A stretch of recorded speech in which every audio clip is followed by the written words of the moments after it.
incontestable. Une émission proposée par Anne.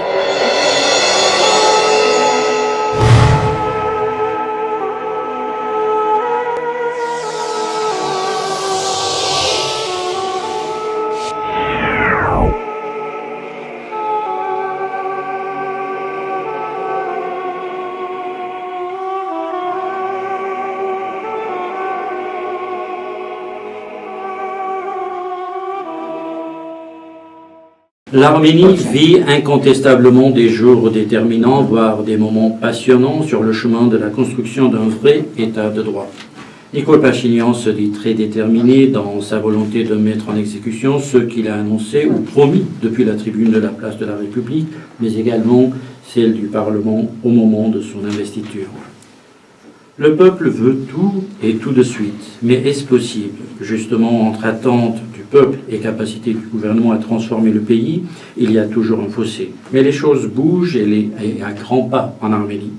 Le gouvernement se montre dynamique et les premiers éléments de cette volonté à changer les pratiques et les mentalités se font apparaître. Aujourd'hui, nous parlerons de presque des 2 mois de l'accession au pouvoir de Nicole Pachinian et sa gestion du gouvernement avec Vahe Termination. Bonjour. Bonjour. Vous êtes journaliste de France Arménie. Armand Avakian, bonjour. Bonjour. Vous êtes également journaliste et correspondant à plusieurs médias d'Arménie et nous sommes joints par téléphone par Setam Avian, journaliste correspondant des Nouvelles d'Arménie Magazine, qui est en Arménie et qui nous apportera les éléments les plus frais depuis le pays. Et puis Serge Avedikian nous rejoindra dans la deuxième partie de cette émission pour nous donner ses impressions, pourquoi pas d'artiste, sur l'actualité arménienne et le pays en général.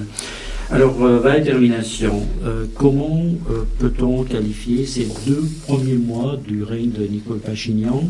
Il y a le style, il y a l'homme, il y a l'équipe, il y a les attentes.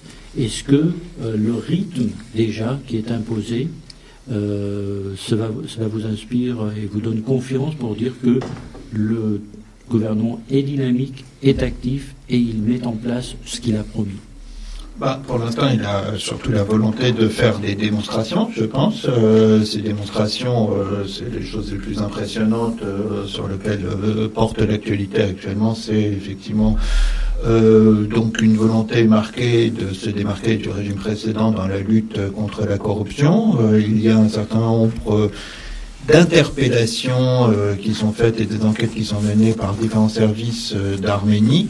Il faut voir quelles seront les conséquences. Il faut rester prudent dans la mesure où il faut essayer de voir quelles seront les suites judiciaires de ces affaires, puisque dans certains cas, ces examens n'aboutissent pas forcément à un résultat. Donc corruption, lutte contre la corruption, essayer d'affirmer aussi une volonté marquée, annoncée, on peut en discuter de savoir en quoi ça correspond à la réalité, de mettre en place une volonté affirmée de mettre en place un état de droit en affirmant que l'on va faire une justice indépendante, et puis un certain nombre de mesures sociales qui sont menées.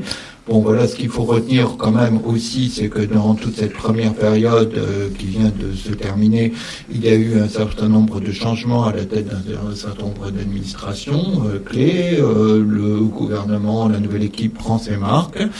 Et puis reste aussi parallèlement un processus relativement aux prochaines élections, puisque ce gouvernement annonce qu'il n'est pas amené à durer, il a tout quand même pour objectif de mettre en place des élections anticipées dans une date de 1 an après l'élection, c'est-à-dire sans doute au mois de mai prochain, mai 2019. Donc il y a un processus qui est enclenché. Voilà. Ce qu'on peut retenir aussi quand même, je pense, un fait important, c'est les changements à l'intérieur du Parlement qui sont intervenus depuis le 8 mai. Les changements. Alors les changements majeurs, c'est que jusque-là, il y avait une majorité qui était tenue par le Parti républicain de Serge Sarkissian, qui avait la majorité absolue en siège à l'intérieur du Parlement, et que cette majorité a été perdue puisqu'un certain nombre de députés du Parti républicain ont fait défection et se sont constitués en députés indépendants. Donc ça, c'est un changement majeur dans la mesure où aujourd'hui il n'y a plus de majorité au Parlement et espérons qu'on ne se retrouve pas dans une situation de confrontation où il serait nécessaire de dégager une majorité, sinon on se retrouverait devant un problème constitutionnel. Voilà. Armand Avakian, vos premières impressions avant de déclencher la discussion sur les détails? Écoutez, mes premières impressions sont assez positives dans la mesure où Pachinian a promis en venant au pouvoir qu'il allait faire ce qu'il a dit. Donc c'est un peu, donc on voit aujourd'hui que c'est le cas. Aujourd'hui, Pachinian a besoin d'aller vite. On voit bien qu'il y a un... Est-ce qu'il va vite? Bon, là, en l'occurrence, je peux pas dire qu'il peut aller plus vite que ça. Hein. Donc il y a, en ce moment, tous les jours, on voit des changements. Il y a toujours les stigmates des anciens régimes, puisqu'il y en a eu au moins, il y en a eu trois présidences avant Pachinian, et c'est un grand ménage qu'il est en train de faire. Il faut changer 20 ans de politique, il faut changer 20 ans d'habitude. C'est un changement de mentalité qui va intervenir aussi. C'est une nouvelle génération qui vient. C'est un changement de logiciel de gouvernance qui est en train de se passer avec l'arrivée de ces jeunes qui viennent avec des nouvelles idées, avec une envie ferme de changer le destin du pays. C'est pas rien. C'est une équipe qui est complètement engagée à 100%. Donc, et puis il faut savoir que Nicole Pachinian a tout fait pour que ça aboutisse. Hein. Donc c'était qui tout double pour lui, c'était jusqu'au bout, et qu'aujourd'hui il y a pas droit à l'erreur. Et puis il faut pas oublier que y a les élections législatives qui vont arriver, donc il faut avoir. Je pense qu'il est en train d'organiser pour avoir une majorité pleine et entière au Parlement. Donc ça soit en tant que parti ou en tant qu'alliance. Et là il y a une petite nuance. Je pense que le parti, c'est ce qu'on voit aujourd'hui, le parti de Nicole Pachinian, le pacte civil. Le contrat civil. Le contrat civil, oui, qui est aujourd'hui là de plus en plus de membres. Aujourd'hui, on voit qu'il y a une déferlante à ce niveau-là, donc et que il y a aussi d'autres coalitions qui peuvent se former entre-temps. Donc, je pense que Nicole Pachinian, c'est pas le genre de personnage qui va tout vouloir concentrer autour de lui, mais il va aller plutôt, je pense, pour le bien du pays. Donc si ça inclut des coalitions, il le fera, je pense. Alors c'est un avion, vous êtes au téléphone avec nous? Oui, bonjour. Merci pour votre participation. Excusez-moi, mais... Il y a un avion qui passe, apparemment. Oui, il y a un avion qui passe. On va laisser passer l'avion. Voilà. Je ne vais pas vous poser la même question, mais je vais vous demander un peu plus de précision par rapport à ce que Valérie Termination et Armand Avakian viennent de dire, c'est-à-dire que par rapport aux attentes du peuple. Est-ce que le peuple, lui et vous êtes sur le terrain, a l'impression que les choses se passent convenablement, selon ses attentes, selon les promesses du Premier ministre, ou il y a une certaine forme pas de contestation ou de protestation, mais en tout cas de déception, comme quoi ça ne va pas vite, ça ne change rien dans leur vie quotidienne. Est-ce qu'ils sont conscients que c'est un peu compliqué de tout changer tout de suite, ou il y a cette volonté de soutenir jusqu'au bout Nicole Pachinian, comme ça a été le cas en avril-mai dans la rue? Oui, alors avant de répondre à votre question, puisque c'est la première fois que je m'exprime sur votre antenne sur tout ce qui se passe, je voudrais quand même que les auditeurs sachent que je vis en Arménie depuis 1992, depuis mai 1992, c'est-à-dire depuis 26 ans, que je travaille pour l'ENAM en tant que journaliste depuis 15 ans, et que ça fait 10 ans que j'assure la couverture totale de l'actualité politique et juridique et judiciaire.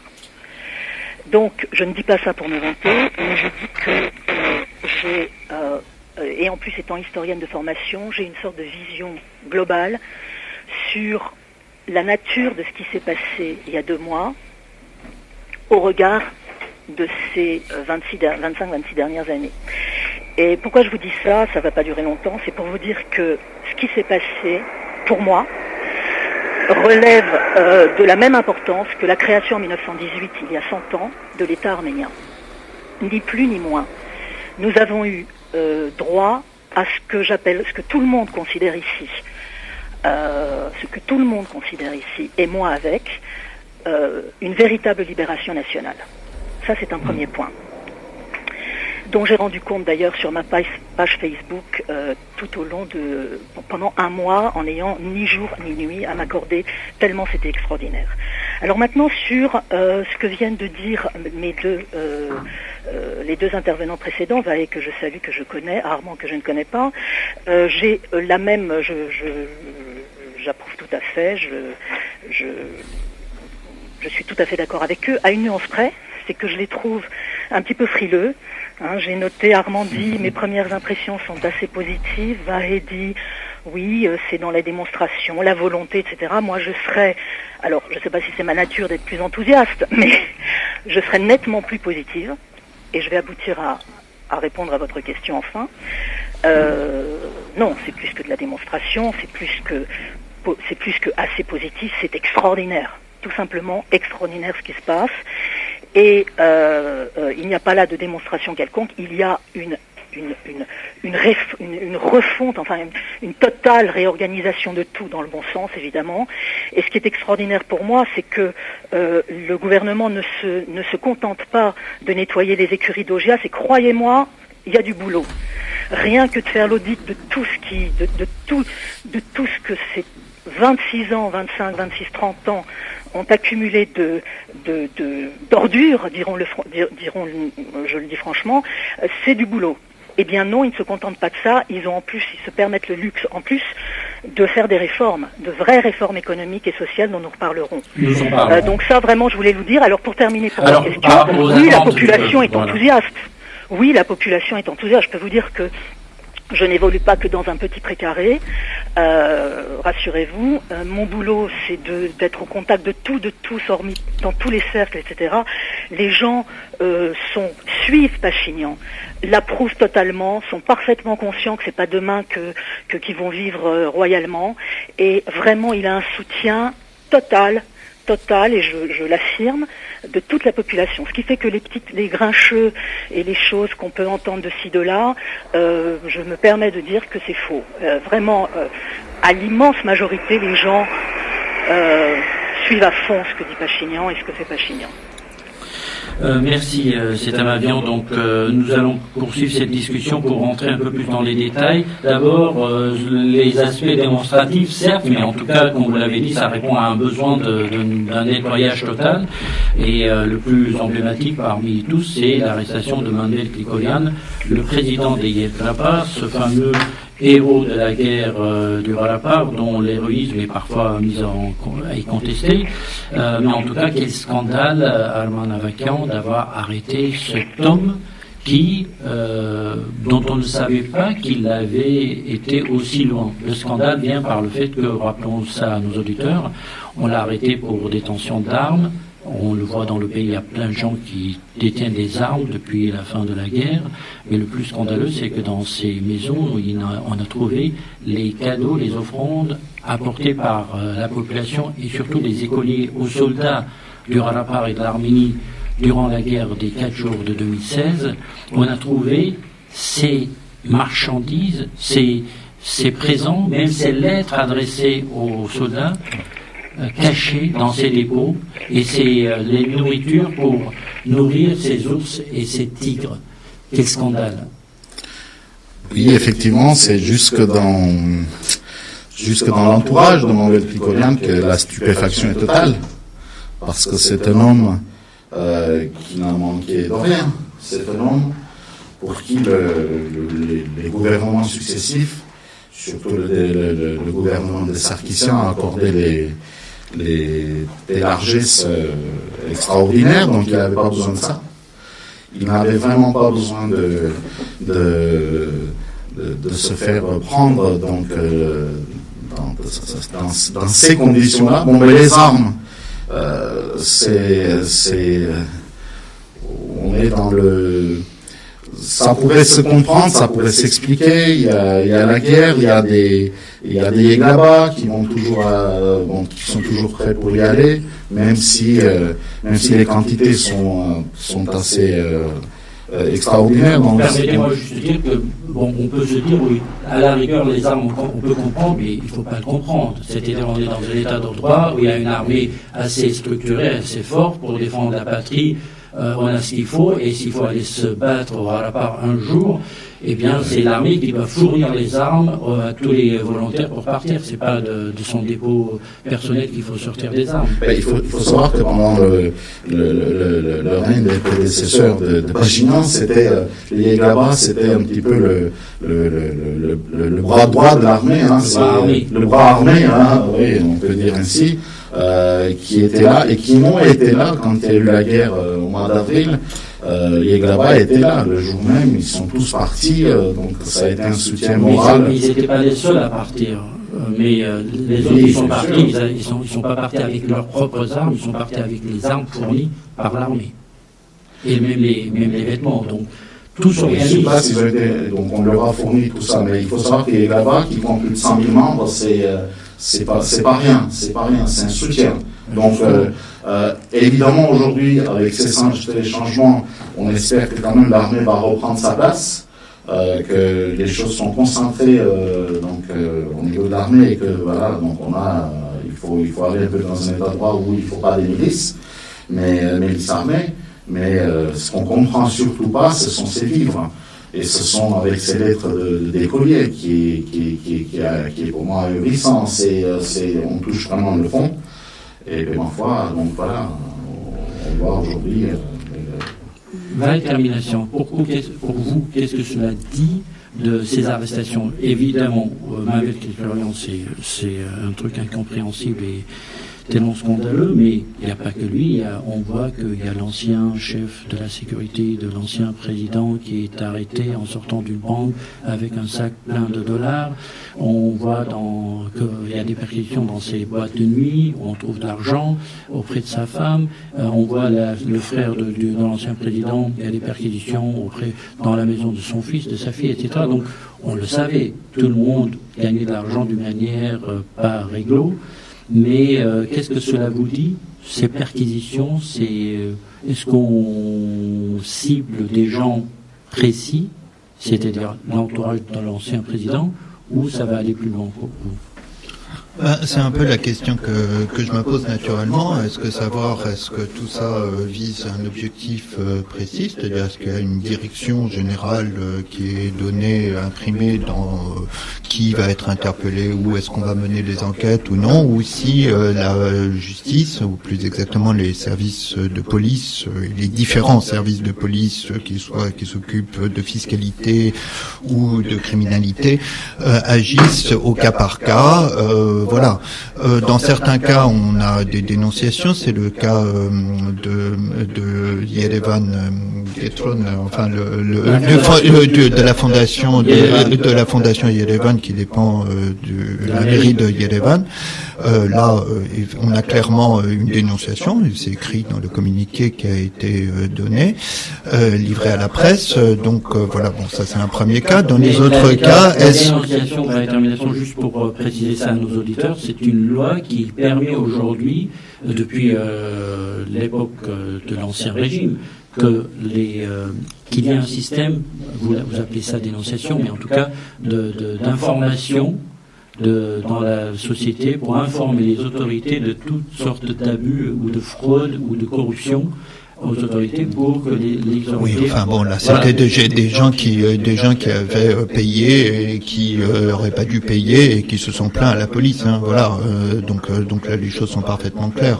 Voilà. Donc ils ont agi sur information. Voilà. Et donc la question c'est de savoir, et derrière ça la question plus profonde, c'est de savoir dans quelle mesure l'équipe qui est au gouvernement et Pachinian lui-même interviennent dans ce processus. Alors Ardak Zelainan, qui est le nouveau ministre de la Justice, était il y a quelques jours à Yerevan. À Paris, j'ai pu l'interroger. Je lui ai évidemment posé la question, est-ce que derrière ça, vous intervenez? Évidemment, il me répond non, la justice est indépendante et nous avons clairement une volonté affichée de ne pas intervenir. Il est évident que le précédent ministre de la Justice, si on lui avait posé la question si la justice est indépendante en Arménie, répondrait exactement la même chose. Mais disons que l'équipe de Nicole Pachinian a affirmé une volonté de pouvoir laisser les services de travailler de façon autonome sans intervention et de ne pas rendre compte au gouvernement, mettant fin à une pratique qui était en cours au cours du régime précédent. Mais il n'en reste pas moins que l'organisation du gouvernement peut poser des questions parce que Nicole Pachinian hérite de l'ancien système qui a été mis en place par Serge de Sarkissian et qu'il a le contrôle du Premier ministre, le contrôle direct d'un certain nombre d'administrations chargées de la sécurité, en particulier des services de sécurité nationale, la police, qui dépendent directement du bureau du Premier ministre. Alors on peut se demander, c'est tout. Il faut de toute manière rester attentif là-dessus.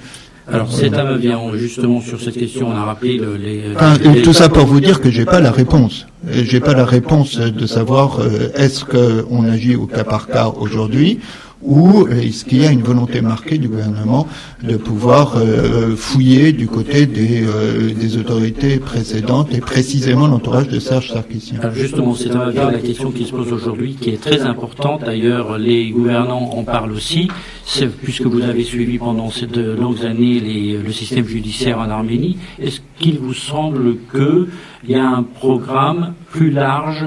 Est-ce qu'on peut en savoir, nous, davantage, ou ce sont des choses qui se passent dans des cercles fermés? La question, elle est très précise. Est-ce que les choses se passent pour se venger, pour déstabiliser l'ancien régime, ou c'est vraiment dans les règles de l'art que ces interpellations se font, ces perquisitions se font, et est-ce que ça va toucher tout le monde, ou presque? Bien, alors permettez-moi d'abord, je m'excuse, mais de réagir à ce que viennent de dire Armand et Vahé. En ce qui concerne Armand, je m'inscris totalement en faux quand il dit que les Yergrabah, cette union envers laquelle je lui trouve pas mal d'indulgence, moi je n'en ai aucune. C'était pas du tout le bras droit de l'armée, pas du tout. C'était une union qui a été domestiquée par le pouvoir politique, avec à sa tête donc Samvel Grigorian, à qui on a laissé faire tout ce qu'il voulait, s'enrichir de façon pour être sûr d'avoir la paix avec cette union, qui pouvait être éventuellement qui aurait pu être turbulente. Voilà, c'est tout. Ça n'a jamais été le bras droit de l'armée.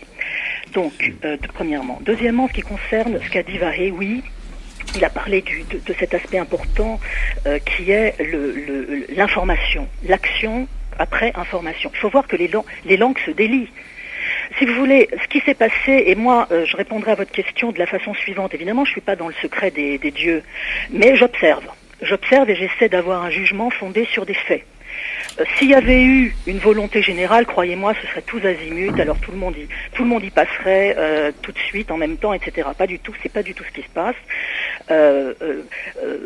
On constate que les forces de police et de la sécurité nationale interviennent quand il y a une raison suffisante d'un point de vue juridique d'arrêter, d'interpeller, au moins d'interpeller, au moins de perquisitionner chez certains individus. Alors, je vous donne un exemple. Manuel Grigorian, c'est simple. Hélas, les langues se délient. Vous comprenez que actuellement, toutes les langues se délient. Vous pensez bien que si cet homme a des tonnes de conserves chez lui, il faut bien qu'il y ait au moins des ouvriers, des manœuvres, des chauffeurs, etc., qui les y aient entassés. Donc, si vous voulez, il y a plein de gens qui sont au courant de plein de trucs, qui jusqu'à présent ne disaient rien et qui maintenant parlent. Et c'est la source, c'est même pas de la délation, c'est de l'information. Et c'est comme ça, et d'ailleurs le chef de la sécurité nationale l'a dit très clairement au cours d'une interview, c'est majoritairement comme ça qu'ils agissent, c'est-à-dire qu'on leur apprend qu'il y a telle ou telle chose, et ils se mettent en branle et ils essaient de trouver ce qui se passe. Alors, oui, je vous donne un exemple. Si vous permettez, la question était de savoir aussi pourquoi, pour l'instant, Mohamed Grigorian, on a compris, mais les deux frères de l'ancien président Serge Sarkissian, Levon, avec sa société qui semble ne pas avoir payé ses impôts, donc on intervient, il y a des perquisitions dans la maison de son fils, et puis l'autre frère, le fameux Alexandre Sarkissian, qui a été arrêté avec des hommes cagoulés parce qu'il portait une arme et il se trouve qu'il avait une licence pour avoir cette... Voilà. C'est exactement ce que je vous dis, si vous voulez, ça prouve ce que je vous dis. Donc, ils ont une info. Alors, évidemment, ils sont pas non plus naïfs et innocents, c'est-à-dire que je suppose qu'ils font un certain travail.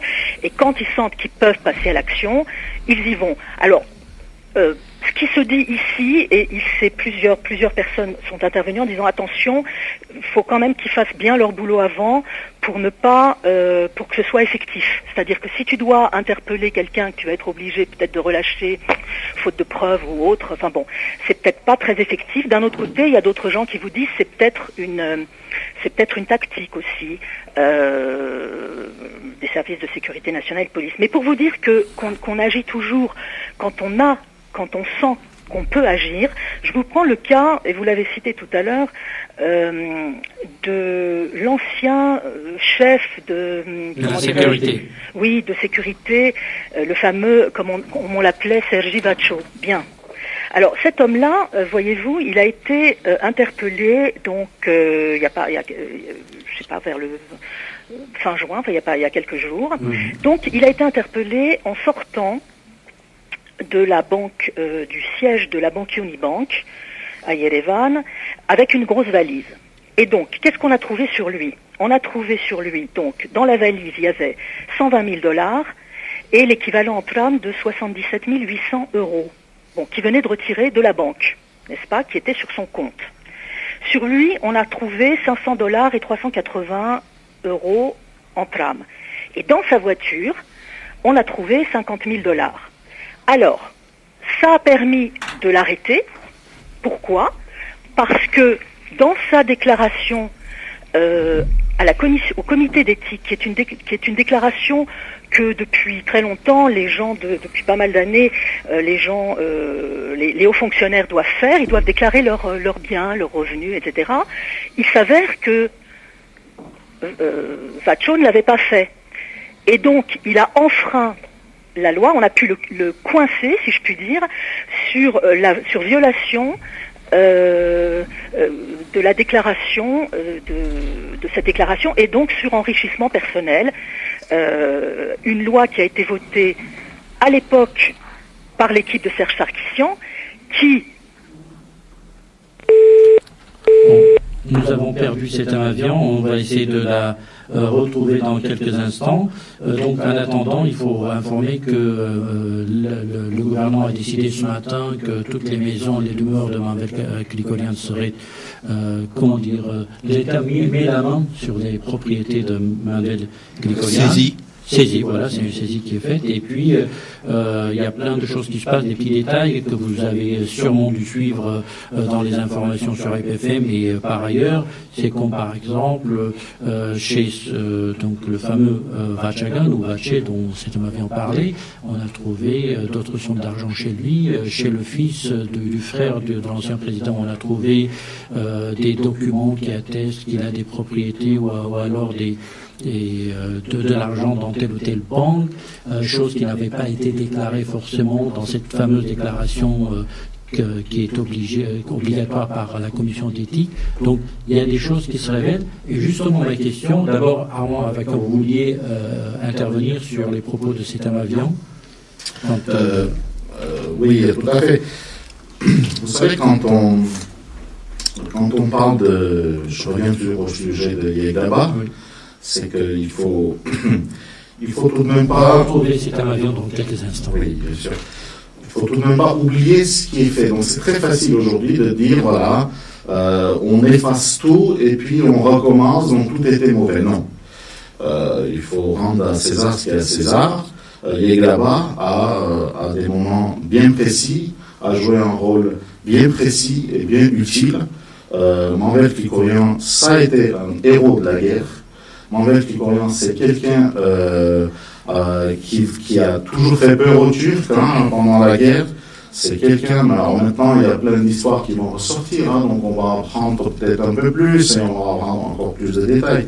Mais aujourd'hui, c'est sûr qu'aujourd'hui on parle beaucoup d'abus, et puis on parle aussi du fait que c'était un héros, donc ça va quand même pas avec son statut. Le problème est là, c'est que les héros d'hier, qui ont fait leur travail, une fois que la guerre est finie, ils sont considérés comme les maîtres du pays. Et tout leur a été permis, comme ça a été dit tout à l'heure. Et on les a laissés faire. Et c'est justement, on subit tout ça. C'est de se laisser faire qu'on est en train de subir. Donc, héros d'hier, ça ne veut pas dire héros aujourd'hui. Non, ça peut rester, s'il était à temps. Il ne faut pas oublier tous les héros inconnus, si je puis dire, qui sont dans ce pays, qui souffrent. Parfois, ils vivent dans la misère totale, alors que d'autres ils se considèrent encore héros de guerre aujourd'hui, alors que, bon, on ne va pas rentrer dans ces détails, mais il faut le dire quand même à un moment donné. Je suis d'accord. Il y a eu des privilèges, évidemment. Il y a eu des privilèges abusifs, évidemment. Mais qui est ce grand école aujourd'hui? D'accord. Je suis entièrement d'accord. Mais voilà, par rapport à Eric Lapointe, je tenais juste à dire qu'il a joué un rôle important pendant la guerre. Donc il ne faut pas non plus l'oublier, tout en sachant qu'aujourd'hui, pour moi, à mon avis, c'est l'armée qu'il faut renforcer. C'est l'armée qui doit être en première et unique ligne défenseur du peuple arménien, point barre, évidemment. Donc c'était une formation qui écoulait donc à ces moments où il y a eu la guerre, on ne savait pas trop, mais les gens, il y a eu des volontaires. Maintenant, les choses sont, depuis toutes ces années d'indépendance sont entrées dans l'ordre, donc il faut développer l'armée régulière arménienne, évidemment, bien sûr. Donc je vais redonner la parole à Setam Avian avant de reprendre avec nous 20 terminations. Setam Avian, à vous pour poursuivre vos propos. Oui, je voulais simplement terminer sur le cas très précis qui me semble symptomatique de ce Serge Givacho, pour dire que vous voyez, en fait, ce qui a permis de le coincer, c'est tout simplement qu'il a là manifestement enfreint la loi. On a pu le prouver. Et ce qui est intéressant, c'est que c'est au titre d'une loi et de réforme faite par l'ancien régime, qui évidemment ne pensait pas que ça se retournerait contre eux, parce que, vous savez, les déclarations au comité d'éthique, elles se faisaient, les gens déclaraient leurs millions et leurs milliards, la plupart du temps, sans aucune conséquence, sans que personne ne dise jamais, mais enfin, comment se sont-ils enrichis ces braves gens en étant simplement en servant l'État? Exemple d'Aron Markarian, le maire de Yerevan. Voilà un homme qui est milliardaire, alors qu'il n'a jamais été que fonctionnaire. Bon. Ça, c'est un premier point. Dont on a montré les villas luxueuses il y a quelques jours en vidéo pour montrer combien il était riche, et on se pose la question, d'où cet argent? Écoutez, permettez-moi quand même d'exprimer mon étonnement face à ce que raconte Armand. Manuel Grigorian, un héros, alors là encore, on sait, moi j'ai toujours entendu dire que cet homme-là était un criminel, vraiment. Dans le sens littéral du terme. Simplement, ce type-là, alors son héroïsme pendant la guerre, c'est à vérifier, c'est en tant qu'historienne que je le dis, il faudra vérifier son héroïsme, parce qu'il est sérieusement mis en doute par les témoins de l'époque. Et d'autre part, sa criminalité, son enrichissement, etc., ça date pas de la guerre d'avril, des 4 jours, ça date même d'avant 94, avant la signature du traité de paix, du traité de cessez-le-feu. Cet homme était connu pour avoir ramené ce qu'il a fait exactement, ce qu'on a vu qu'il a fait là dernièrement, c'est-à-dire ramener du Karabakh, et pas des territoires azéris, aussi du Karabakh arménien, des territoires arméniens, des tonnes d'affaires, ça tout le monde le sait, sauf peut-être monsieur Armand, qui a l'air de l'ignorer. Donc ça, j'aimerais quand même qu'on cesse d'être indulgent avec des gens qui ont pillé le pays. Et ça arrivera, je peux vous le dire, ça arrivera, là c'est un démaillage qui est en train de se faire, et on va arriver légalement, simplement en ouvrant les tiroirs, et en déterrant toutes les affaires scandaleuses qui existent. Il suffit simplement d'étudier les dossiers. Et on va arriver à Kocharyan et on va arriver à Sarkissian, qui sont milliardaires en devises, sur le dos de la petite Arménie, avec apparemment une certaine bienveillance d'une certaine partie de la diaspora qui a préféré pendant toutes ces années fermer les yeux et qui continue apparemment à trouver que c'était pas si extraordinaire que ça. Eh ben si, c'était extraordinaire, c'est un pillage intégral. Alors, justement. Et Nicole Pachinian est en train de remettre tout ça en bon ordre, sans vendetta et sans auto-justice. Alors justement, tout à l'heure, on va parler aussi enfin le temps est très limité, mais quand même de la relation avec la diaspora. Et à ce moment-là, on verra comment ce nouveau gouvernement prévoit un peu d'améliorer, de changer la nature de la relation entre les deux parties, pour ainsi dire. Alors, on va quand même parler d'autre chose que des arrestations. On va parler du style Pachinian et la détermination. Je ne sais pas si vous avez suivi. Il y a une transparence, il y a un dialogue auquel on n'est pas habitué. C'est-à-dire que jamais Serge Sarkissian, encore moins les autres, mais particulièrement Serge Sarkissian, n'avait pas l'habitude de parler au peuple. Et il avait même peut-être du mal à s'exprimer aisément, alors que ce Premier ministre, on le sait, hein, c'est un super orateur, on a vu son parcours au Parlement quand il était dans l'opposition, et aujourd'hui il a ce franc-parler, des directs en live sur Facebook, il prend les questions les plus likées des internautes, et puis il leur répond à toutes les questions et sans langue de bois. Est-ce que vous trouvez qu'aujourd'hui on est dans une nouvelle mentalité qui se met en place dans ce pays au niveau de cet échange entre... Je ne sais pas si c'est une nouvelle mentalité, mais c'est incontestablement un nouveau style auquel on n'était pas habitué. C'est un contraste saisissant par rapport à l'équipe précédente qui était très soviétique. On pouvait pas, les ministres s'exprimaient pas. Il était même devenu de plus en plus difficile par rapport même à l'époque de Kocharyan sous Serge Sarkissian.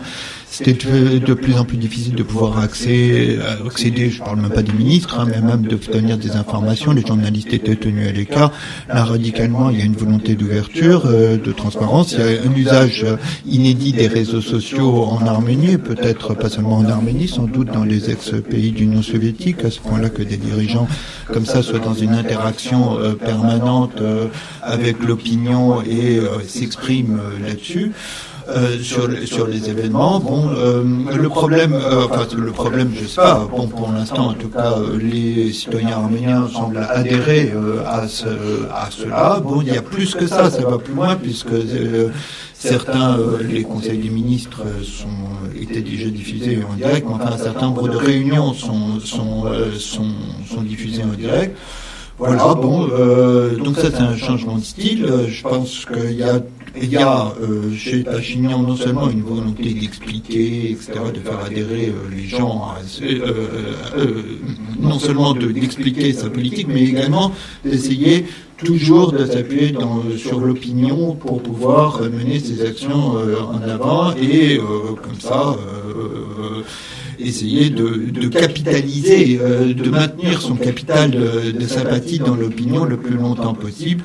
Face à, il est évident qu'on n'est quand même pas naïf, Nicole Pachinian, tôt ou tard, un jour, il y aura une opposition avec lui, comme tout le monde, comme tout homme politique, mais voilà, donc, comme il y a des échéances quand même, je pense, très importantes qui approchent qui seront dans un an sur les élections, en tout cas jusqu'à cette période-là, je pense que ça va continuer comme ça.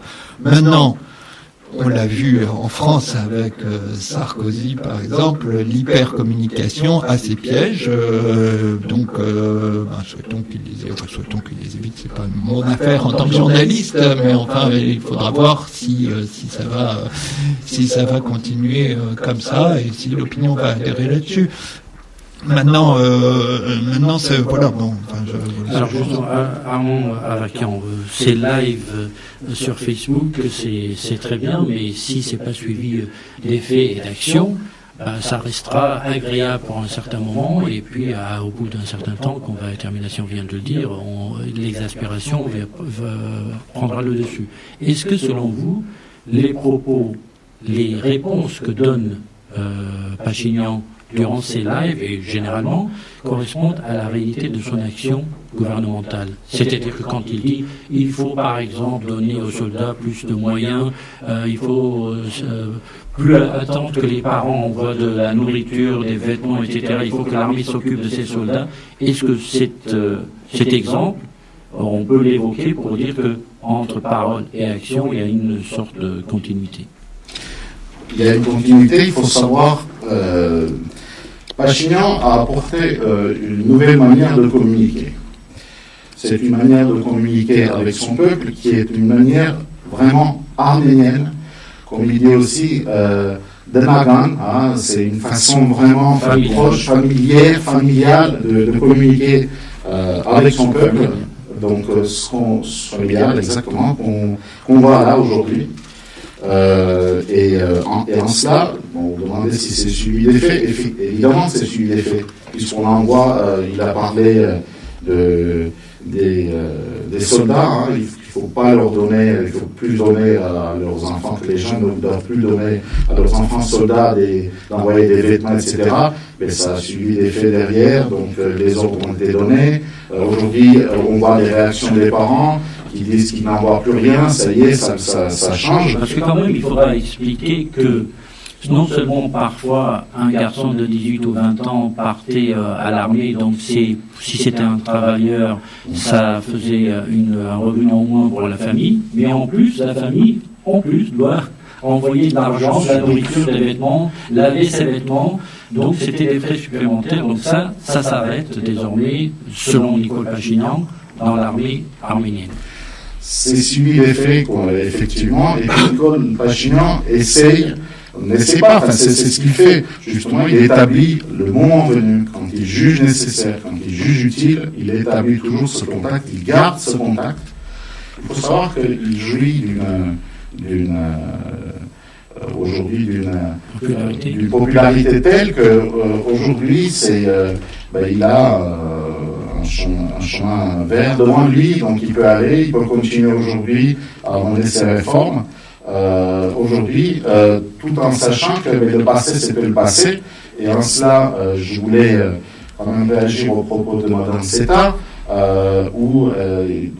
en parlant toujours de Manvel ou de héros ou de pas héros, je considère que oui, il y a eu des héros dans le passé et qu'aujourd'hui, très bien, mais personne n'est au-dessus des lois et tout le monde doit payer. Mais il a fauté, mais il paiera pour sa faute. Mais il ne faut pas non plus jeter comme ça tout le monde parce que ça n'amènera pas à l'union nationale telle que souhaite Nicole. Il a parlé qu'il n'y ait pas de vendetta. C'est la loi, c'est la force de la loi. On est ravis. Moi, je suis le premier à être ravi aujourd'hui que la loi est au-dessus de tous. Et que si je reviens donc à la manière de communiquer à tel point qu'à laquelle Moursissian, le fameux Schweiz, il a été 36 ans par lui-même à parler de la loi, c'est la suprématie de la loi. Donc même si lui il parle de la suprématie de la loi, c'est que ça doit très bien dans ce pays. Donc en cela, Nicole Pachinian a établi un contact, souvent par les réseaux sociaux, souvent par Facebook, souvent par live, et qu'aujourd'hui, je considère qu'il fait ce qu'il dit. Et c'est en cela qu'il a l'approbation de toute la population. Alors c'est un avion. Quelles sont les mesures les plus intéressantes qui ont été prises par Pachinian ces derniers temps? Parce que n'oublions pas ce qu'il a promis. Il a promis, par exemple, pour les agriculteurs d'enlever, de les débarrasser de ce fardeau de dettes, d'emprunts, d'intérêts qu'ils n'arrivent pas à payer, etc. Donc de trouver une solution avec les banques. Pour les jeunes, les soldats ou pas soldats, alors ça change. Si c'est des soldats, c'est encore des moyens plus importants qui leur sont mis à disposition. C'est les logements sociaux pour les jeunes, pour qu'ils puissent se marier, construire des familles, etc. J'ai pris deux exemples, il y en a certainement d'autres. Quelles sont les mesures que vous estimez être les plus importantes durant ces 2 mois de règne de Nicole Pachinian?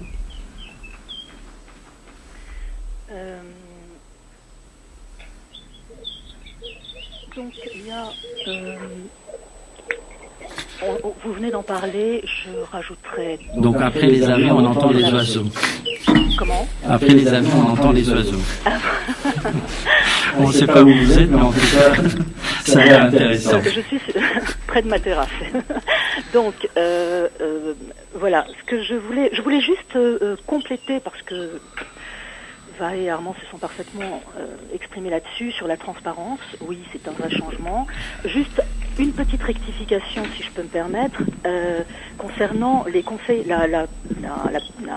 comment dirais-je, la retransmission des conseils des ministres. Il faut que je vous dise qu'avant, sous l'Ancien Régime, c'était les 5 premières minutes qui étaient diffusées. C'était ces 5 premières minutes où généralement on voyait Serge Sarkissian faire la leçon, voilà, comme un professeur, et gronder les uns les autres. Bon, bref. Et donc ça, c'était retransmis. Puis après, non, certes, mais les journalistes en revanche étaient présents physiquement, pouvaient être présents. Alors ceci avait été changé tout à la fin. À l'époque de Revue d'Abramian, il y a eu toutes les séances qui étaient retransmises en direct. À un certain moment. Non, et pour vous dire qu'à la fin, là par contre on sera d'accord tous les deux, c'est que il y a eu une réforme, enfin entre guillemets une réforme du gouvernement pour dire que finalement terminé. Les journalistes, c'était plus retransmis, rien du tout, et les journalistes pouvaient pas être présents. Là le gros changement, c'est que ils sont là et ils assistent du début à la fin. Donc là c'est sur la transparence. Maintenant, les mesures concrètes.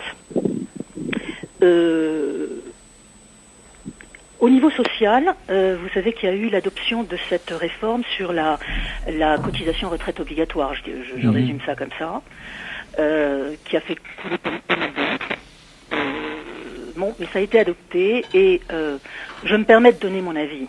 Vraiment, je me permets de donner mon avis là, qui n'est que mon avis. Je pense que c'est une mesure qui fait grincer pas mal de dents en Arménie, mais plutôt, je vais vous dire, plutôt les partis que les gens eux-mêmes. Ça touche à peu près 80 à 90 000 salariés du secteur privé, puisque la cotisation retraite obligatoire est déjà en vigueur depuis quelques années, mais ne concernait jusqu'à présent que les fonctionnaires. Donc à partir du 1er juillet, à partir de demain, ça va concerner également ceux du secteur privé. On a beaucoup dit oui, comment ça, obligatoire, etc. Bon, oui, mais à 70-75 ans, ces braves gens seront bien contents d'avoir une retraite. Ce qui posait problème, c'était surtout la confiance. Dans 20-30 ans, est-ce qu'on va être payé? Là, je pense que la confiance est tellement établie maintenant. Moi, personnellement, je n'ai entendu aucune plainte de la part des gens. Toutes les plaintes, elles émanent des bloqueurs, des partis politiques, etc. Mais bon, ça enfin, c'est un peu technique aussi comme dossier, hein. C'est normal. Oui, non, mais c'est important parce que la cotisation, je veux dire, c'est le versement, c'est-à-dire une retenue à la source de ton salaire. Oui, mais par exemple, sur ce qui se passe en France, j'ai pas forcément d'avis, tu vois. Oui, bah écoute, moi je dis, ce n'est que mon avis, mais ça a été voté, voilà. Donc on considère que c'est une réforme ou pas, ça à l'auditeur d'apprécier. Ce qui est important, c'est la facilité d'accès à la propriété pour les soldats et les jeunes ménages. Ouais. Alors là, je vais pas rentrer dans les détails, mais en gros, ça y est, le principe a été adopté. Pour les jeunes ménages, de pouvoir en fait bénéficier d'emprunts bancaires à taux très avantageux, inédits jusqu'à présent, c'est-à-dire à 7,5%, avec une mise de fonds peu importante au départ, et ce qui fait que grosso modo, selon les calculs, on a fait des calculs comme ça moyens, en gros, une famille devrait payer pour un logement de 70 mètres carrés à Yerevan, 200 dans l'hypothèse, comment 200 euros. 200 dollars, même pas euros. 200 dollars, c'est-à-dire 180 euros, ce qui devient effectivement accessible pour ceux qui ont des salaires supérieurs un petit peu supérieurs à la moyenne. Alors, en ce qui concerne les militaires, là, c'est très avantageux, vraiment, c'est très social. C'est-à-dire que l'État va financer 10% de leur mise de fonds, et le taux d'emprunt, c'est-à-dire le service de l'emprunt, excusez-moi, j'ai oublié le mot en français. L'intérêt. Voilà, l'intérêt, exactement. L'intérêt sera pris, en fait, sur sur l'impôt sur salaire, que normalement les gens doivent payer quand ils ont un salaire. L'impôt sur le revenu. Le plus important, c'est de dire que, justement, quand on parle de la politique de Nicole Pachinian, on a envie d'apporter quelques exemples pour dire qu'il y a des choses qui se font. C'est-à-dire que le gouvernement fait des choses, il y a des mesures, les mesures sont ressenties dans la vie quotidienne. Évidemment, il faut attendre longtemps avant que les mesures aient un effet direct dans le quotidien, mais en tout cas, est-ce que le peuple voit qu'il y a des décisions qui sont prises? C'est ce qui m'intéresse dans votre témoignage. Oui, bien sûr, je vous l'ai dit en introduction, réellement... Enfin là, je suis réellement objectif quand je dis ça, c'est-à-dire que les gens sont plus que contents, quoi. C'est-à-dire ils n'en reviennent pas, ils sont stupéfaits par la positivité de tout ce qui se passe. Je peux vous donner d'autres exemples en dehors de la cotisation retraite, l'accès à la propriété, la transparence, on en a parlé. Il y a une réforme fiscale très intéressante, je rentre pas dans les détails, mais qui effectivement est très intéressante. Gel aussi, tant qu'on n'aura pas fait la lumière sur les traficotages des sociétés qui sont censées s'en occuper, donc gel des amendes routières, c'est un gros problème ça, les amendes routières qui se sont accumulées sur le dos d'un certain nombre de gens, donc ça, pour l'instant c'est gelé tant qu'on ne sait pas ce qui se passe vraiment. Ce que je voulais vous dire également, c'est aussi un aspect important, c'est la réduction des dépenses publiques, et ça c'est quelque chose qui est immédiatement visible. Pour vous donner quelques exemples très concrets, à partir de maintenant, les ministres voyagent en avion en deuxième classe, enfin en classe économique, premièrement. Deuxièmement, jusqu'à présent, et ça c'est en vertu d'une loi existante dans l'Ancien Régime, les ministres avaient droit à 100 000 trams, c'est-à-dire à peu près... à peu près 200 euros, à peu près. Oui, si vous voulez, d'indemnisation, dirons-nous, d'indemnisation, ceux qui habitent en province, d'indemnisation de logement. D'ailleurs, idem pour les députés, ça existe aussi. Alors, dans le nouveau gouvernement, 4 personnes auraient pu y prétendre, 4 ministres. Ils ont refusé ils ont refusé cela. Autre avantage qu'avaient les ministres, c'était un quota d'essence. Il a été réduit divisé par 2. Voiture. Donc c'est un avion finalement, c'est juste pour dire qu'il y a un certain nombre de mesures positives qui sont prises. C'est très concret. Voilà, c'est concret. Vous voyez, je vous ai donné des exemples concrets. Voilà. En tout cas, on ne sait pas sur quelques litres d'essence qu'on va faire la différence, parce qu'il faut quand même rappeler que sur le chemin de la réforme agricole, il y a aussi des mesures très importantes qui sont en train Ah oui, alors vous m'avez posé la question sur l'agriculture. Je reconnais que là, j'ai rien vu venir encore. J'ai rien vu venir encore en dehors des déclarations que vous avez citées. Très bien, on va donner à Nicole Pachignan le temps d'élaborer ce programme aussi, parce qu'il est tellement nécessaire que la terre arménienne soit travaillée et que les agriculteurs et les paysans puissent quand même sentir le soutien de leur gouvernement. Je vais vous remercier, c'est un avion, pour votre intervention, pour vos témoignages depuis Yerevan. Donc merci beaucoup. Et nous allons poursuivre avec Serge Avedikian qui est en ligne avec nous et qui va nous donner son avis en tant qu'artiste, comédien, réalisateur, cinéaste. Serge Avedikian, bonjour. Bonjour. Vous étiez récemment, il y a que 2-3 semaines en Arménie, vous avez pu rencontrer quelques ministres et évidemment vous avez parlé travail puisque vous avez des projets, vous avez des idées concernant la culture et le cinéma et plein d'autres choses comme le théâtre. Quelles sont vos premières impressions sur la manière de fonctionner, la manière de se comporter? C'est très important dans un pays dont ma détermination disait tout à l'heure que l'ancien régime était assez soviétique dans son fonctionnement. Qu'en est-il des nouveaux arrivants? Mais écoutez, ce que j'ai pu constater en rencontrant Lilith Makunt et une de ses vice-ministres de la Culture, Nazeni Garibian, dans leur bureau, que il y a une forme de distance que les postes ministériels aujourd'hui ont besoin de prendre vis-à-vis de ceux qui avaient pris l'habitude de venir taper à leur porte et de demander de l'argent pour un prochain film ou pour une prochaine pièce de théâtre parce qu'ils étaient un peu connus, parce qu'ils avaient des passe-droits. C'est, je pense, la fin de ce genre de pratique. Je pense que les ordres viennent d'en haut. Il y a une forme de démocratie participative dans ce qui est annoncé, dans tout ce qu'on entend, c'est-à-dire il y a une transparence de la communication de la part de quasiment tous les ministres. Pour le moment, c'est un peu flou, si vous voulez, le cadre et la grille de lecture qui va s'en suivre concernant, par exemple, les lois encadrant le cinéma.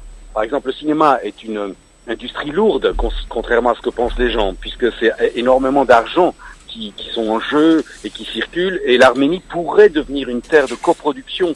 D'ailleurs, par exemple, pour ceux qui ne savent pas, l'Arménie fait partie d'Eurimage. L'Eurimage, c'est une institution donc européenne qui subventionne des films qui sont coproduits par 2 ou 3 pays qui se mettent ensemble pour faire un film dans le territoire européen. L'Arménie en fait partie, la Géorgie aussi d'ailleurs.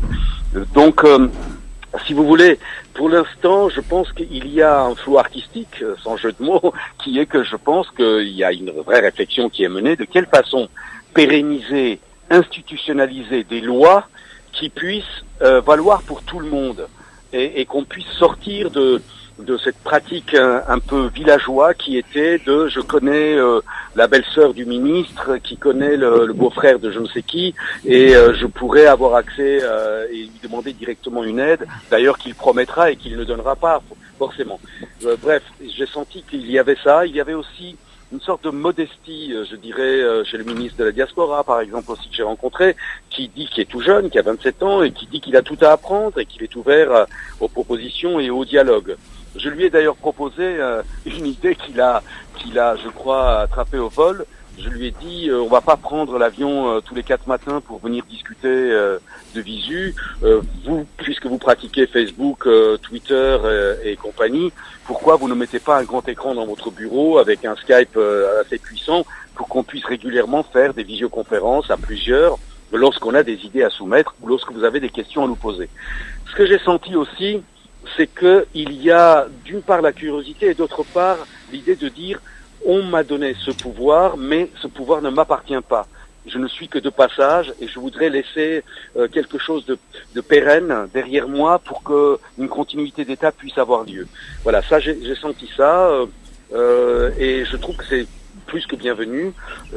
Et comme ce que j'entendais tout à l'heure en parlant un peu avec les chauffeurs de taxi, je peux dire aussi que bien sûr que les gens trépignent, bien sûr qu'ils sont contents, bien sûr qu'ils ont l'impression d'avoir été pour quelque chose dans ce renversement de la table qui était le bienvenu et en plus qui s'est passé d'une façon tellement extraordinaire que le monde entier en a parlé.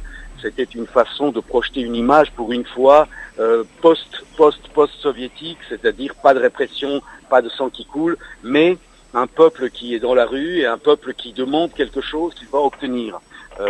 Avec en face l'intelligence aussi peut-être de certaines personnes qui se sont tenues à carreau, comme on dit, pour laisser faire.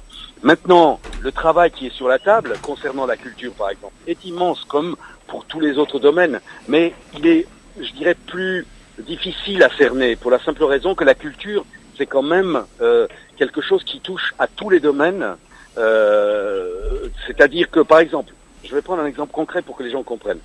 À Yerevan, il y a à peu près une dizaine de théâtres d'État. À commencer par le théâtre Soundoukian, qui est un peu la comédie française de Yerevan, avec une troupe de 35 ou 40 acteurs, avec une vingtaine de techniciens, enfin c'est une machine très très lourde, et qui a un répertoire, c'est-à-dire, comme la comédie française, il y a un répertoire, on va jouer 3 Shakespeare, 2 créations, ceci, cela. Tout ça coûte beaucoup d'argent et tout ça est financé que par l'État. Et peu importe combien de gens viennent voir les pièces ou pas. Qu'est-ce qui se passe?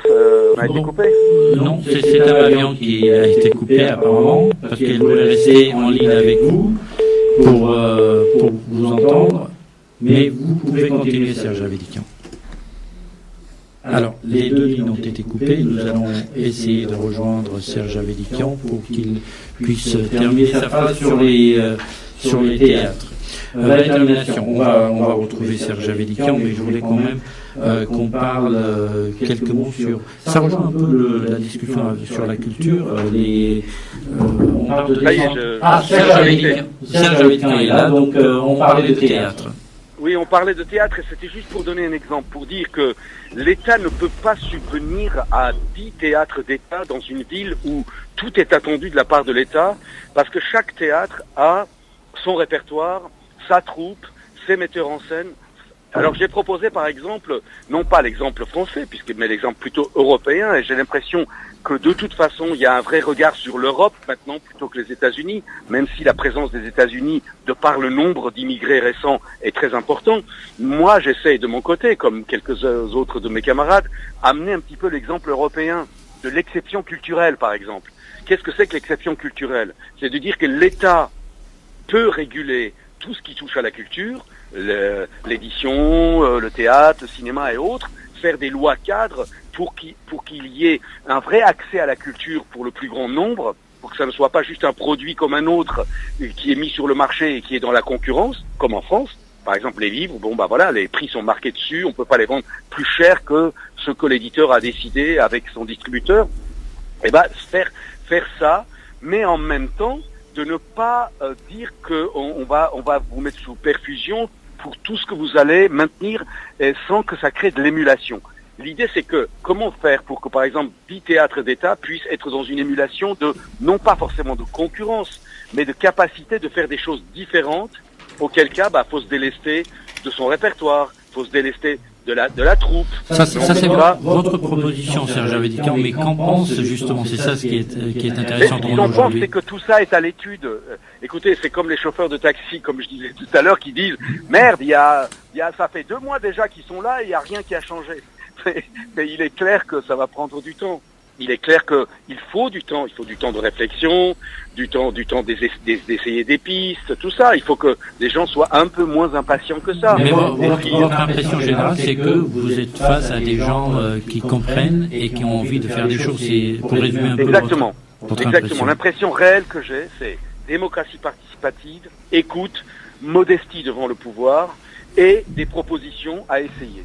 Alors, évidemment, il y a des propositions qui peuvent paraître abracadabrantes, notamment concernant la relation avec la diaspora. C'est une réflexion profonde, je ne vais pas l'aborder là, on aura peut-être l'occasion de faire une émission là-dessus, parce que je pense que c'est le point névralgique de ce qui est en train de se passer. N'oublions pas, je ne sais pas si vous en avez parlé, j'écoutais pas l'émission depuis le début, mais n'oublions pas qu'une des prérogatives, c'est quand même de faire revenir les gens qui sont des forces vives, notamment ceux qui sont partis en Russie, c'est-à-dire pas très loin, qui ont réussi peut-être dans leur domaine, mais qui pourraient venir de façon compétitive faire ce qu'ils font dans une ville russe en Arménie. C'est ça quand même aussi qui est en marche et qui doit se faire, parce que sinon l'asphyxie ne peut être rapide, dans le sens où ce que je sens en Arménie, c'est que le marché intérieur n'est absolument pas suffisant pour la réussite d'une société qui produirait ou qui inventerait telle ou telle chose. Ce qu'il faut, c'est toujours qu'il y ait un lien avec l'extérieur, mais d'une façon pérenne, pour que les gens puissent travailler avec l'extérieur, pour l'intérieur, mais avec l'extérieur aussi. Parce que sinon, le marché intérieur n'est pas suffisant pour faire tourner une économie, je dirais, très très active. Voilà globalement mon impression. Mais comme disait Robbie Karveldian, avec qui j'ai bu un petit verre, qui est un provocateur né là-bas, et il a raison de l'être, c'est le rôle de l'artiste, c'est que un des ministères les plus importants qui devrait être aujourd'hui mis en exergue, c'est le ministère de la Culture. Parce que la culture en Arménie a une omniprésence et historique et pluridisciplinaire et avec un regard vers l'extérieur, parce que tout simplement on est un peuple de peintres, de musiciens, de théâtreux, de l'amour du cinéma et tout ça, et que tout ça, ça s'exporte. Tout ça, ça signifie quelque chose. Tout ça communique à travers notre culture, la langue et autre chose. Donc, je trouve qu'il faut donner beaucoup d'importance au ministère de la Culture et aussi au ministère de la Diaspora, pas comme c'était avant, où c'était juste pour ponctionner et aider l'Arménie qui était devenue l'égocentrée, je dirais, de l'arménocentrisme. J'invente des mots là exprès pour un petit peu être ludique, mais je pense que la culture de la diaspora doit trouver sa place en Arménie, mais celle de l'Arménie en diaspora aussi. C'est vers ça qu'il faut tendre, mais à travers la culture, je pense que c'est possible. Après, politiquement, c'est une autre question. Alors, on aura l'occasion, aussi bien au niveau de la culture et des relations de l'Arménie avec la diaspora, d'avoir des échanges beaucoup plus riches dans les semaines, voire des mois à venir. C'est vrai qu'on est impatient pour voir cette transformation, mais en même temps, on est lucide que tout cela prend du temps et il faut donner à ce pouvoir qui a aujourd'hui la confiance d'une écrasante majorité, pas seulement du peuple d'Arménie, mais aussi de la diaspora. Il y a quelques jours, Alexis Ohanian, je crois, le président fondateur Reddit, était en Arménie. Il avait dit au Premier ministre combien il était fier d'être arménien grâce à cette révolution de velours qui a transformé aussi les esprits. Donc voilà, il y a des choses à faire, mais on va donner... il faudra donner du temps à ce gouvernement pour prendre ses marques et puis agir au quotidien. Merci Serge Avedikian. Merci. Nous allons poursuivre avec vous la détermination et Armand Avakian. Il y a plein de sujets, mais sur la culture par exemple. On a parlé de décentralisation ces quelques jours en évoquant la présence ou l'installation de certains ministères ou administrations dans les régions et non pas de tout concentrer sur Yerevan. Et la ministre de la Culture semble avoir dit OK pour son départ à Gümrü. Donc aller tout un ministère qui part à Gümrü. C'est quand même compliqué parce qu'il y a surtout les employés, les fonctionnaires, etc. Mais c'est quand même une belle idée de partager la gouvernance, en tout cas de décentraliser de cette manière-là l'Arménie. Qu'est-ce que vous en pensez? Est-ce que c'est des propos pour faire plaisir pour l'instant? Oui, moi, je trouve que c'est plutôt gadget comme idée. Bon, pour la communication, c'est bien. La ville de Gümrü, c'est la deuxième ville d'Arménie. Où ça bouillonne de culture, donc il y a pas de problème là-dessus. On pourrait l'imaginer, mais ça engendrait des coûts, ça engendrait... alors déjà, on a un problème de distance, hein, donc un problème de distance entre la diaspora et l'Arménie, parce que la culture elle doit être interchangeable aussi entre tous les Arméniens du monde. Donc je pense que c'est plutôt gadget et que le ministère de la Culture doit rester quand même dans la capitale pour pouvoir bien faire la jonction de toutes les affaires courantes de la culture partout dans le pays et puis au-delà de ses frontières. Il faut quand même rappeler que concernant la décentralisation, l'Arménie a un problème majeur qui est l'importance démographique de la capitale par rapport à sa population en général. Un tiers de la population est centrée sur les Yerevan, donc ça pose un problème de ce point de vue-là. Maintenant, ça ne veut pas dire qu'il faut négliger du tout la province, mais c'est une réalité quand même spécifique à ce pays quand même. Mais justement, est-ce que ça ne vaut pas le coup d'avoir des coûts supplémentaires, des efforts supplémentaires, rien que pour faire vivre l'idée de la décentralisation, c'est-à-dire mettre en avant les régions, au moins les grandes villes des régions, justement pour faire entrer dans l'esprit des gens que tout n'est pas Yerevan. Même la culture, on est tous d'accord, tout est concentré sur Yerevan, mais à force de le penser, on se limite, en tout cas on s'interdit d'oser d'aller vers les régions à force. Moi je ne sais pas du tout dans quel esprit cette mesure de décentralisation du ministère de la Culture peut être alliée à ça, mais il est évident que l'Arménie subit des flux migratoires de la province vers la capitale et de la capitale vers l'extérieur. Que effectivement, si l'un des objectifs est, comme il est dit, d'essayer de fixer la population et même voire de faire revenir des gens à l'extérieur, il faut aussi tabler sur la province et en province créer des emplois, créer des activités, parce qu'on ne va pas rester en province, on est au XXIe siècle. Il faut aussi des activités, des distractions aussi en province pour pouvoir changer les conditions de vie là-dessus. Mais je suis incapable de vous dire si tout ça c'est une vision sur le long terme de Nicole Pachinian. Il y a quand même quelque chose que je voudrais quand même dire dans tout ce débat qu'on en a sur les activités, où est-ce qu'on en est des réformes, etc., ou des décisions qui sont prises par le gouvernement. Il faut quand même rappeler quand même une chose, c'est que Nicole Pachinian ne s'attendait pas. Il ne s'attendait pas à prendre le pouvoir, il n'était pas préparé au départ à ça. Non, mais il était préparé, mais enfin, il s'attendait pas, franchement. Je crois pas, moi, je l'ai vu là-bas. Il n'était pas du tout préparé à ça. Qu'il ait des idées, oui, mais avoir un programme gouvernemental dans les moindres détails, c'était pas encore le cas. C'est l'actuel gouvernement qui a été constitué, que les faits ont constitué, compte quand même 5 partis politiques. faut quand même le rappeler, il y a les 3 partis de sa coalition et puis aussi le parti d'Ashnak, Balkabachayastan. Il n'y a pas d'accord de... Non, il y a plus que le parti de sa coalition. Il y a le ministre de la Justice, il est du parti Rabetoutou. Oui, c'est ce que je te dis. Pardon. Je veux dire, il y a les 3 partis de sa coalition, plus le parti d'Ashnak et Balkabachayastan et l'Arménie prospère de Gagik Zaroukian qui sont représentés à l'intérieur de ce gouvernement. Ce gouvernement n'a pas signé de programme de coalition. Il y a un programme gouvernemental, bien sûr, mais il n'y a pas de programme de coalition. Donc il y a une homogénéité idéologique qui n'est pas encore tout à fait mature, que évidemment tout le monde attend que ces prochaines élections qui vont clarifier la situation et que dans cette attente, l'une des raisons, à mon avis, pour lesquelles ces élections ont été repoussées, non pas de 6 mois, mais vers 1 an, c'est pour préparer un véritable programme de réforme, voilà. Cette exemplarité sur les ministères, l'essence des ministères, etc., le fait qu'on ne va pas prendre de l'argent que chaque ministre ne va pas prendre de l'argent pour la province, etc. Moi, c'était un peu ce qui m'avait frappé dans le discours de Altak Zelanyan, le ministre de la Justice, qui est venu la semaine dernière en Arménie, c'est que, à Paris, c'est que, à ce stade, dans un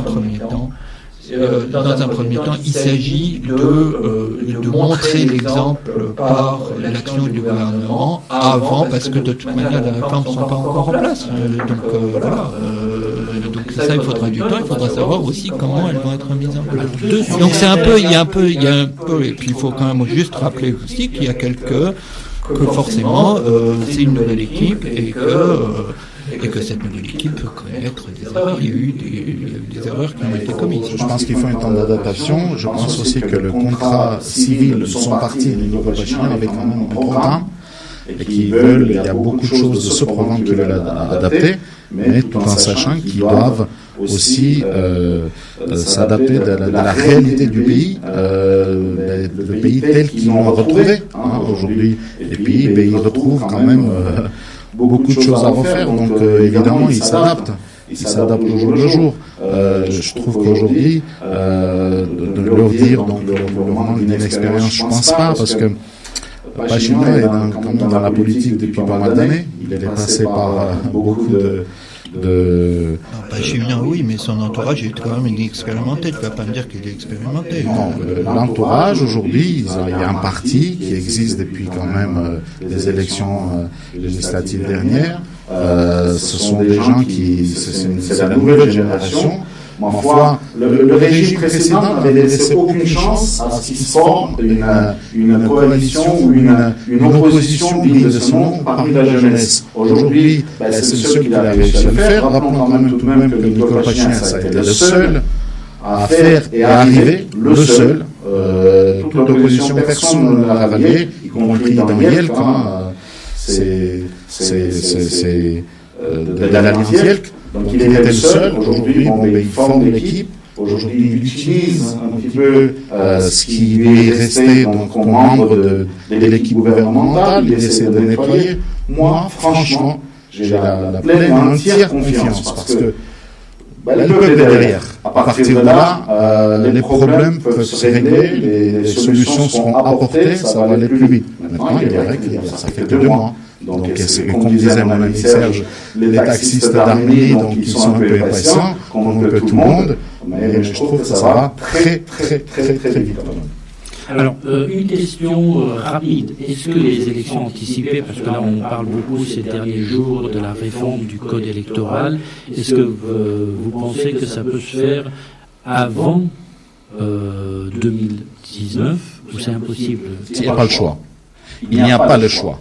Il faut savoir que tous ces problèmes qu'on a aujourd'hui viennent de cette problématique que le code, le système électoral est un peu faussé. Aujourd'hui, Nicole Pachinian veut arriver à un système, et là-dessus je lui fais entièrement confiance, c'est un vrai démocrate, à ce qu'il y ait des élections propres, à ce qu'il y ait des élections normales. Mais ça c'est le code électoral qui doit changer, il y a des débats, il n'y a pas de problème. Mais la date, est-ce qu'on a une idée de quand ça peut avoir lieu? Je pense qu'on se dirige plus vers pour l'année prochaine, je pense, donc pour mai 2019. Ça a été dit dans le programme que l'objectif du gouvernement, c'est des élections, l'organisation des élections dans un délai d'1 an. Bon, voilà. D'ici là, il y a un certain nombre d'échéances. Il y a un certain nombre, par exemple, il y a le sommet de la francophonie. Je ne vois pas des élections organisées avant le sommet de la francophonie qui est au mois d'octobre. Parce que les gens viendraient pas. Enfin, les chefs d'État étrangers, je pense qu'ils viendraient pas si l'équipe n'est pas légitimée.